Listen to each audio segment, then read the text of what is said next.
La fisiología es una rama de la biología, ¿sí?, que está encargada de estudiar las funciones de cada uno de nuestros órganos, de nuestros sistemas y de cada célula que forman parte de nuestro organismo. La fisiología la podemos dividir en dos.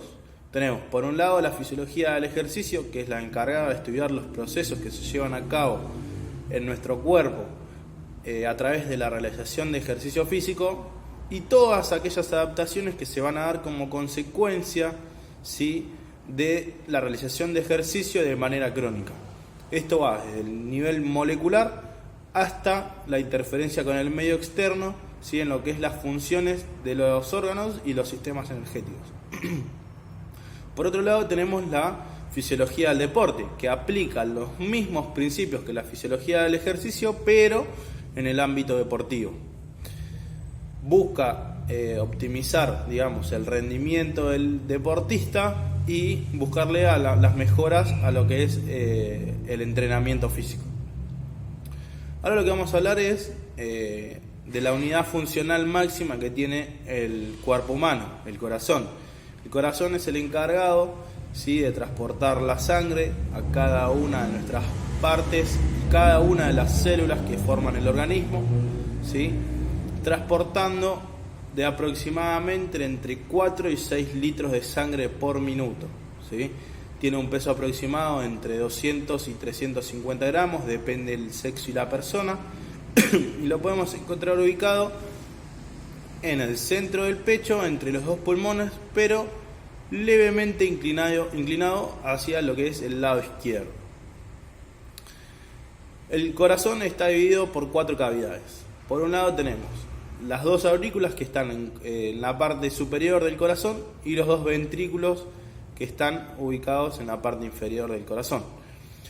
Aurícula derecha y aurícula izquierda, ventrículo derecho y ventrículo derecho. Estas aurículas y ventrículas están divididas por 2 válvulas. Del lado izquierdo encontramos la válvula mitral y del lado derecho la válvula tricúspide, ¿sí?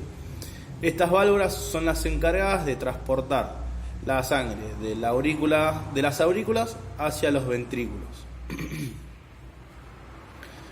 La circulación mayor se da cuando la sangre oxigenada proveniente desde los pulmones ingresan a través de las venas pulmonares hacia la aurícula izquierda, pasa por la válvula mitral, ¿sí?, hacia lo que es el ventrículo izquierdo y a través de la arteria aorta, se transporta hacia todas las partes del cuerpo. Y la circulación menor se da cuando la sangre cargada de dióxido de carbono desde nuestro organismo ingresa por la vena cava inferior y superior hacia lo que es la aurícula derecha, a través de la válvula tricúspide pasa hacia el ventrículo derecho y desde el ventrículo por el tronco pulmonar, ¿sí?, se elimina esta sangre cargada de CO2 a través de los pulmones. Y bien, ahora hablando un poco de lo que son los intercambios gaseosos entre oxígeno y dióxido de carbono, vamos a hablar de lo que es el músculo diafragma. El diafragma es un músculo, como bien dijimos, ancho, plano y delgado, ¿sí?, que divide la zona torácica de la zona abdominal. Tiene como función principal contribuir en lo que es la respiración del ser humano, ¿sí?, y en su centro podemos encontrar una formación tendinosa en la cual están insertadas cada una de sus porciones. Tenemos la porción esternal, la porción costal y la porción lumbar. Como bien dijimos antes, el diafragma contribuye en la respiración, ya que está considerado como un músculo inspiratorio, ¿sí?, que en la inspiración lo que va a hacer es contraerse, descender y expandir lo que es la caja torácica para permitir el ingreso de aire en los pulmones. Una vez que este se relaja, se ensancha, se asciende, ¿sí?, y por ende contribuye en la expulsión, digamos, de aire desde los pulmones hacia el exterior, gracias a lo que es el retroceso elástico que se genera. Los músculos son los encargados de producir el movimiento y de mantener la estabilidad del cuerpo humano.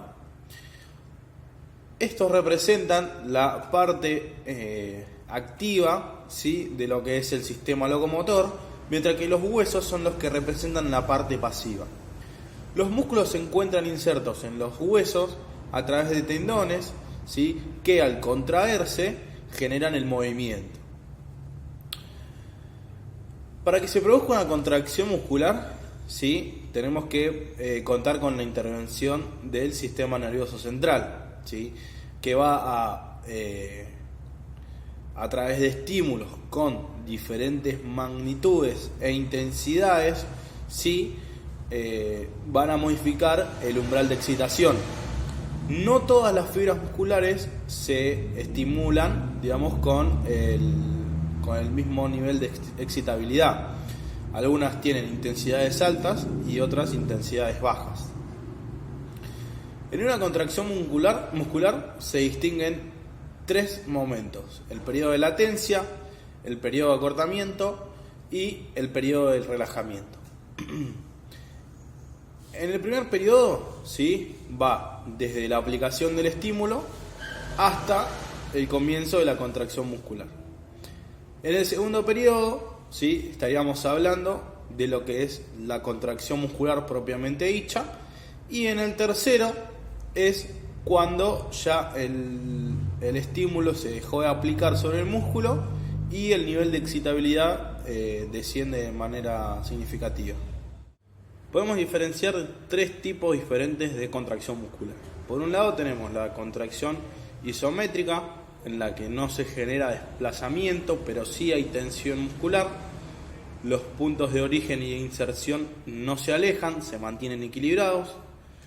Tenemos la contracción concéntrica, donde el punto de inserción se acerca al de origen y se engrosa, digamos, el tamaño del músculo. Y por otro lado tenemos la contracción excéntrica. Es aquella en la cual el punto de inserción y origen se alejan, ¿sí?, que sería el momento donde se desciende el peso movilizado. El sistema endocrino es uno de los principales sistemas que tiene el cuerpo para comunicar, controlar y coordinar su funcionamiento. Este sistema trabaja en conjunto con lo que es el sistema nervioso, el sistema reproductor y los riñones, ¿sí?, para controlar las actividades de los órganos, los niveles de la sangre, el crecimiento y el desarrollo, la homeostasis, entre otros. A través de lo que es la secreción de hormonas, ¿sí?, que son los mensajeros químicos que tiene el cuerpo, que se liberan en la sangre y van hacia todos los órganos y los tejidos del cuerpo. Estas sustancias están secretadas a través de glándulas que se encuentran ubicadas en diferentes partes del cuerpo. Por ejemplo, en la cabeza tenemos el hipotálamo y la glándula hipófisis. En el cuello tenemos la glándula tiroides y paratiroides. En la zona abdominal, digamos, tenemos el páncreas y las glándulas suprarrenales en los riñones. Y por último, en la zona inguinal tenemos en el hombre los testículos y en las mujeres los ovarios. Algunas de estas hormonas que secretan todas estas glándulas podemos encontrar la testosterona, la hormona del crecimiento, la adrenalina y el cortisol. La testosterona es una hormona esteroidea sexual, ¿sí?, del grupo andrógeno, que está secretada principalmente por los testículos y en menor cantidad por las glándulas suprarrenales. En el varón, la testosterona tiene 2 efectos diferentes. Por un lado tenemos el efecto andrógeno, en el que contribuye en la formación y mantención de los caracteres sexuales masculinos, como el engrosamiento de la voz, la aparición de la barba, el desarrollo y crecimiento del sistema reproductor. Y por otro lado tenemos un factor anabólico, donde contribuye en el desarrollo del crecimiento óseo, la prevención de osteoporosis, el fortalecimiento, contribuye en la recuperación después de un entrenamiento y obviamente el aumento del deseo sexual.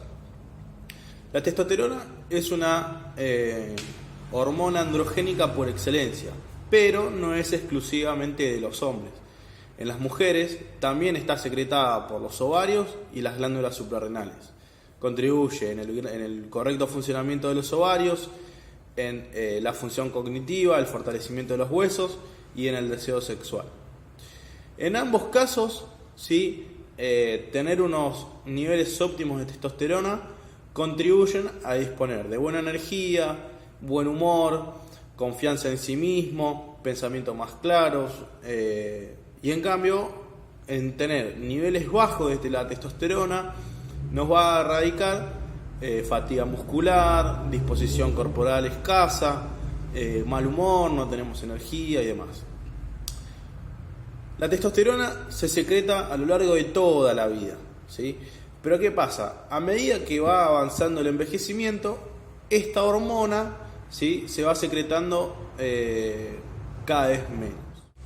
La adrenalina, también conocida como epinefrina, es una hormona liberada en el torrente sanguíneo que tiene como función actuar sobre el sistema cardiovascular y mantener el cuerpo en alerta ante situaciones de peligro, aumentando los latidos cardíacos, el flujo de la sangre hacia los músculos, los niveles respiratorios, la apertura de los bronquios y la producción de energía extra, entre otros.